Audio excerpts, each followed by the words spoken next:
এটা আসলে আমার কথা হচ্ছে ভাই, আমরা ইন্ডিয়ারে তো দেওয়ার সময় কম দিই না, আমাদের মাননীয় প্রধানমন্ত্রী থেকে শুরু করে জয়া হাসান পর্যন্ত দিয়া দেয়, কিন্তু ফেরত পাইলাম শুধু মুস্তাফিজরে। এর কারণটা কি ভাই? দোষ যদি থাকে তাহলে সবাইরই ফেরত পাঠাও, শুধুমাত্র মুস্তাফিজ কি দোষ করছে?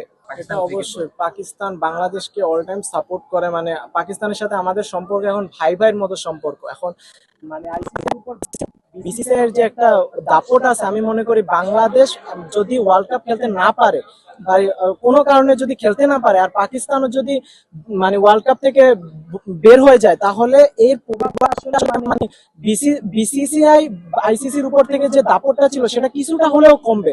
তো এটা আসলে আমার কথা হচ্ছে ভাই, আমরা ইন্ডিয়ারে তো দেওয়ার সময় কম দিই না, আমাদের মাননীয় প্রধানমন্ত্রী থেকে শুরু করে জয়া হাসান পর্যন্ত দিয়া দেয়, কিন্তু ফেরত পাইলাম শুধু মুস্তাফিজরে। এর কারণটা কি ভাই? দোষ যদি থাকে তাহলে সবাইরই ফেরত পাঠাও, শুধুমাত্র মুস্তাফিজ কি দোষ করছে? এখন আমরা বিসিবির সবচেয়ে বড় যে জিনিসটা ভালো লাগছে, তারা এই জায়গাটায় মানে তাদের সিদ্ধান্তে অনড় রয়েছে। তো আমি বিসিবির প্রশংসা অবশ্যই করতে হয়। এখন বাকিটা নির্ভর করতেছে আইসিসির উপর। এখন আমি আশা করি আইসিসি একটা পজিটিভ দিক, আমাদের পজিটিভ ডিসিশন দিবে, যেহেতু তাদের নাকি একটা মানে একটা টিমও আসছে আমাদের দেশে, যে